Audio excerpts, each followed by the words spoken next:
तो कैसे हो दोस्तों, मैं आपका मोहम्मद शहबाज और आज हम लोग पढ़ने वाले हैं छत्तीसगढ़ औद्योगिक संबंध अधिनियम 1960 के अंतर्गत औद्योगिक न्यायालय का गठन, शक्तियां और कर्तव्य। तो छत्तीसगढ़ औद्योगिक संबंध अधिनियम 1960 के अंतर्गत औद्योगिक न्यायालय का गठन, शक्तियां और कर्तव्य के बारे में। छत्तीसगढ़ एक ऐसा राज्य है जहां बहुत से कारखाने, कंपनियां और फैक्ट्रियां हैं। यहाँ लाखों मजदूर काम करते हैं और कभी कभी मजदूर और मालिक के बीच झगड़ा हो जाता है, जैसे वेतन कम मिलना, जबरन काम करवाना, बोनस न देना या गलत तरीके से नौकरी से निकाल देना। तो ऐसे झगड़ों को सुलझाने के लिए सरकार ने छत्तीसगढ़ औद्योगिक संबंध अधिनियम 1960 बनाया है। छत्तीसगढ़ एक ऐसा राज्य है जहाँ बहुत से कारखाने, कंपनियां और फैक्ट्रियां हैं। यहाँ लाखों मजदूर काम करते हैं। कभी कभी मजदूर और मालिक के बीच झगड़ा हो जाता है, जैसे वेतन कम मिलना, जबरन काम करवाना, बोनस न देना या गलत तरीके से नौकरी से निकाल देना। तो ऐसे झगड़ों को सुलझाने के लिए सरकार ने छत्तीसगढ़ औद्योगिक संबंध अधिनियम 1960 बनाया है। इस कानून के तहत औद्योगिक न्यायालय की स्थापना की जाती है, जो ऐसे झगड़ों को सुनकर न्याय देती है। औद्योगिक न्यायालय का गठन, formation of industrial court. Section 8, धारा 8। राज्य सरकार एक अधिसूचना, नोटिफिकेशन के द्वारा औद्योगिक न्यायालय की स्थापना करती है। इस न्यायालय में एक प्रधान न्यायाधीश होता है, जिसे सरकार नियुक्त करती है। यह न्यायालय स्थायी, परमानेंट या अस्थायी, टेम्पररी दोनों हो सकती है। कौन बन सकता है औद्योगिक न्यायालय का न्यायाधीश? तो औद्योगिक न्यायालय का न्यायाधीश कौन बन सकता है? वह व्यक्ति जो कम से कम 7 वर्षों तक न्यायिक सेवा, जुडिशियल सर्विस में रहा हो, या जो जिला न्यायाधीश, डिस्ट्रिक्ट जज या उच्चतर पद पर रह चुका हो। औद्योगिक न्यायालय की शक्तियां, पावर ऑफ इंडस्ट्रियल कोर्ट, धारा 9 सेक्शन 9 और धारा 10 सेक्शन 10। तो धारा 9 और धारा 10 के अनुसार औद्योगिक न्यायालय को बहुत सी शक्तियां, बहुत सी पावर दी गई है। पहला है आपका न्यायिक शक्तियां। तो धारा 9 और धारा 10 के अंतर्गत औद्योगिक न्यायालय को जो न्यायिक शक्तियां दी गई हैं वो निम्नलिखित हैं। पहला है हमारा गवाह बुलाने का अधिकार। कोर्ट किसी भी व्यक्ति को गवाही के लिए बुला सकती है। दस्तावेज मांगने का अधिकार। कोर्ट किसी भी कंपनी या व्यक्ति से जरूरी दस्तावेज मंगवा सकती है। तीसरा, पुलिस की मदद लेने का अधिकार। यदि कोई व्यक्ति आदेश न माने तो पुलिस की सहायता भी ली जा सकती है।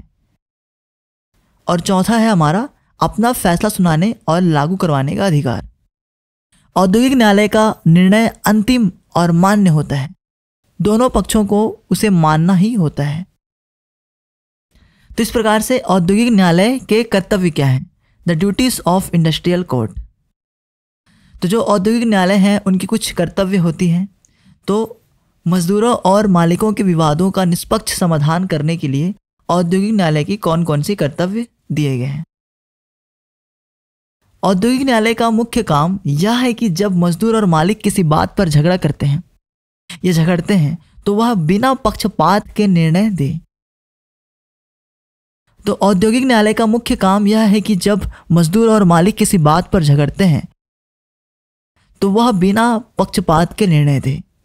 कानून का पालन करवाना। यदि कोई उद्योग कानून का पालन नहीं कर रहा है तो कोर्ट उसे आदेश देकर ठीक कर सकती है। श्रम अधिकारियों की रिपोर्ट पर कार्रवाई करना। अगर श्रम अधिकारी, लेबर ऑफिसर कोई रिपोर्ट देता है कि किसी फैक्ट्री में कानून का उल्लंघन हो रहा है तो कोर्ट उस पर सुनवाई करके आदेश देती है। तो अगर श्रम अधिकारी, लेबर ऑफिसर कोई रिपोर्ट देता है कि किसी फैक्ट्री में कानून का उल्लंघन हो रहा है तो कोर्ट उस पर सुनवाई करके आदेश देता है। पुराने निर्णयों के अनुसार दिशा निर्देश देना। कोर्ट पहले के केसों को देखकर निर्णय देती है ताकि समान न्याय हो सके। इस प्रकार से औद्योगिक न्यायालय के कौन कौन से कर्तव्य हैं? मजदूर और मालिकों के विवाद का निष्पक्ष समाधान करना, कानून का पालन करवाना, श्रम अधिकारियों की रिपोर्ट पर कार्रवाई करना और पुराने निर्णयों के अनुसार दिशा निर्देश देना। अब हम देखते हैं महत्वपूर्ण केसेस। इंपॉर्टेंट केस लॉस, महत्वपूर्ण case law. Bharat iron works बनाम भागू भाई बालू भाई Patel, all India report 1976, supreme court case number 98। इस केस में कोर्ट ने कहा कि औद्योगिक न्यायालय का कर्तव्य है कि वे मजदूरों को जल्दी और सस्ता न्याय दे। तो भारत आयरन वर्क्स बनाम भागू भाई बालू भाई Patel, all India report AIR 1976, supreme court case number 98। तो इस केस में सुप्रीम कोर्ट ने कहा कि औद्योगिक न्यायालय का कर्तव्य है कि वे मजदूरों को जल्दी और सस्ता न्याय दें। बेंगलोर वाटर सप्लाई बनाम A Rajappa, AIR all India report 1978, 1978, supreme court case number 548, 548। इस केस में इंडस्ट्री की परिभाषा को बहुत ही विस्तृत किया गया, जिससे न्यायालय को यह तय करने में मदद मिली कि कौन से संस्थान इस कानून के दायरे में आते हैं। न्यायालय की कार्यप्रणाली, वर्किंग प्रोसीजर ऑफ कोर्ट। विवाद श्रम अधिकारी या मजदूर संगठन द्वारा कोर्ट में लाया जाता है। कोर्ट नोटिस जारी करती है और दोनों पक्षों को बुलाता है। गवाहों से पूछताछ होती है, दस्तावेज देखे जाते हैं, फिर कोर्ट फैसला सुनाता है जिसे दोनों पक्षों को मानना ही होता है। इस प्रकार न्यायालय के आदेशों का पालन, इन्फोर्समेंट। अगर कोई पक्ष कोर्ट के आदेश का पालन नहीं करता तो उसे दंड मिल सकता है। कोर्ट जुर्माना या जेल तक की सजा दे सकती है। तो निष्कर्ष ये निकलता है कि औद्योगिक न्यायालय छत्तीसगढ़ जैसे औद्योगिक राज्य में मजदूरों को न्याय दिलाने का एक बहुत ही महत्वपूर्ण साधन है। यह न्यायालय मालिक और मजदूर दोनों के बीच संतुलन बनाए रखता है। इसके जरिए विवादों को जल्दी और सस्ते तरीके से सुलझाया जा सकता है। औद्योगिक न्यायालय की स्थापना शक्तियाँ और कर्तव्यों का सही तरीके से पालन होने से कामकाज का माहौल शांति और न्याय के साथ चलता है, जो किसी भी राज्य की आर्थिक प्रगति के लिए बहुत जरूरी है। तो आइए देखते हैं हमने अभी क्या पढ़ा। तो हमने देखा, तो हमारा क्वेश्चन था कि छत्तीसगढ़ औद्योगिक संबंध अधिनियम 1960 के अंतर्गत औद्योगिक न्यायालय का गठन, शक्तियाँ और कर्तव्य को समझाइए। तो प्रस्तावना में हमने देखा कि छत्तीसगढ़ एक ऐसा राज्य है जहाँ बहुत से कारखाने, कंपनी और फैक्ट्री हैं, जहाँ लाखों मजदूर काम करते हैं।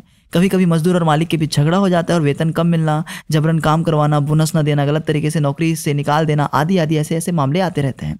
तो ऐसे झगड़ों, ऐसे विवादों को सुलझाने के लिए सरकार ने छत्तीसगढ़ औद्योगिक संबंध अधिनियम 1960 बनाया है। फिर हमने देखा कि औद्योगिक न्यायालय का गठन किस प्रकार से किया जाता है। धारा 8 में सेक्शन 8, तो धारा 8 में औद्योगिक न्यायालय के गठन के बारे में बताया गया है कि राज्य सरकार एक अधिसूचना, नोटिफिकेशन जारी करके औद्योगिक न्यायालय की स्थापना करती है। इस न्यायालय में एक प्रधान न्यायाधीश होता है जिसे सरकार नियुक्त करती है। यह न्यायालय स्थायी या अस्थायी दोनों हो सकते हैं। फिर हमने देखा कि कौन बन सकता है औद्योगिक न्यायालय का न्यायाधीश। वह व्यक्ति जो कम से कम 7 वर्षों तक न्यायिक सेवा में रहा हो या जो जिला न्यायाधीश या उच्चतर पद पर रह चुका हो।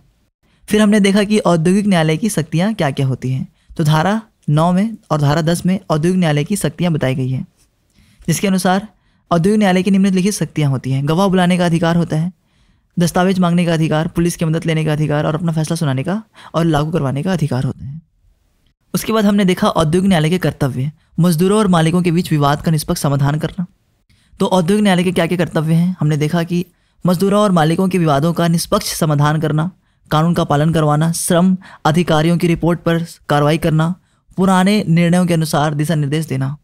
फिर हमने देखा कि किस प्रकार से महत्वपूर्ण केस लॉ हैं। भारत आयरन वर्क्स बनाम भागू भाई बालू भाई पटेल और बेंगलोर वाटर सप्लाई बनाम A राजप्पा। न्यायालय की कार्यप्रणाली हमने देखी, किस प्रकार से न्यायालय कार्य करती है। तो विवाद श्रम अधिकारी या मजदूर संगठन द्वारा कोर्ट में लाया जाता है। कोर्ट नोटिस जारी करता है, दोनों पक्षों को बुलाया जाता है, गवाहों से पूछताछ होती है, दस्तावेज देखे जाते हैं, फिर कोर्ट फैसला सुनाती है जिसे दोनों पक्षों को मानना होता है। इस प्रकार से न्यायालय के आदेशों का पालन। अगर कोई पक्ष कोर्ट के आदेश का पालन नहीं करता तो उसे दंड मिल सकता है और कोर्ट जुर्माना या जेल तक की सजा दे सकती है। इस प्रकार से निष्कर्ष में हमने देखा कि इस प्रकार से औद्योगिक न्यायालय छत्तीसगढ़ जैसे औद्योगिक राज्य में मजदूरों को न्याय दिलाने का एक बहुत ही महत्वपूर्ण साधन है।